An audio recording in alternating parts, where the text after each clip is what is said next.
We're here today with Ms. Pam Howard. She's running for the Alabama House of Representatives, District 40. So Ms. Howard, I'd like to welcome you to the chamber today. If you would, take a few minutes or a few seconds just to tell us a little bit more about yourself. Okay. Thank you for having me here.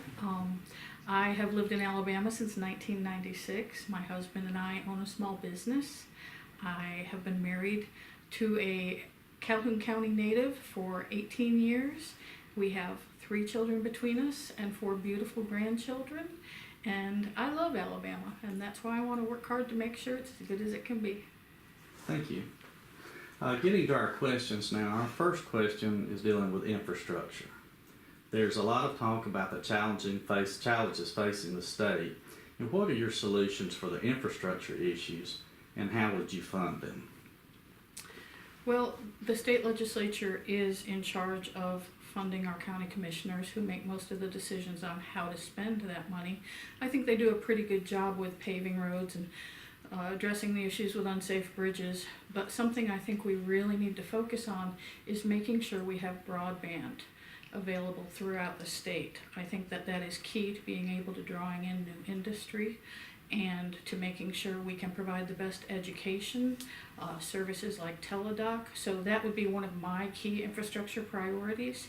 And we'll have to look at the state budget. We'll have to, as a first-time candidate, I do have a lot to learn that way, but hopefully as we can bring in new industry and new jobs, that brings in more income tax and more sales tax, and so it will help build on itself.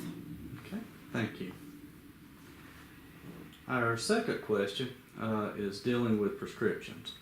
While prescriptions for opioids have fallen nationwide since 2012, Alabama still experiences a high rate of opioid-related prescriptions.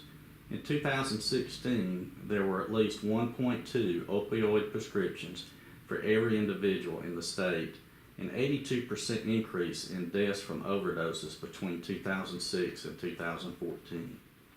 What potential measures do you support that might help mitigate the crisis? That's a complicated issue.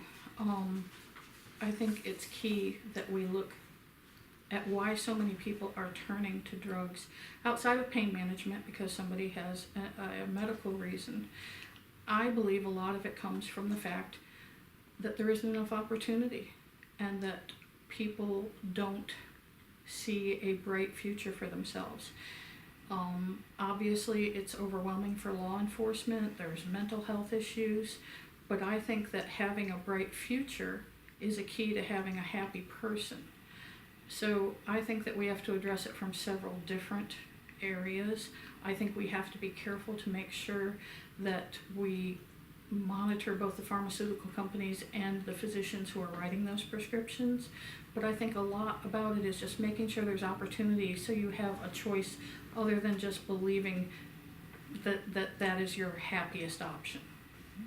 Thank you. Our next question deals with the budget. Next year, with budget considerations, what are your priorities and how would you fund them? My first priority is education. I think that is the key to everything that we need to build in the state. I do support an education lottery. I think that we have a wonderful pre-K program in the state, but only 3 out of 10 students are able to attend it. We have the cost of college. I know my own children are probably going to be in debt and tell their grandparents. So we have to find a way to make sure our schools are funded and we are giving the best we can to education, because I think that's key to everything that we're going to build upon. Healthcare is a huge issue. We just lost a hospital in Jacksonville. I have personally experienced some tough stuff with healthcare and being uninsured. So I think that we have to find a way to make sure we have affordable, accessible health care, and I think the key to that is expanding Medicaid. So those are my 2 biggest issues I'd like to work on where we really have to bring new money into the budget. Thank you. Our next question is dealing with population. With a declining population in this area, what are your views and ideas on how to turn that around? Again, we're going back to opportunity in education. I know my son is very successful and I'm very proud of him, and he was educated here, but his really good job is in Indiana. So we have to make sure that there's opportunity here. And with new industry here in District 40, I'd really like to see the ecotourism industry build.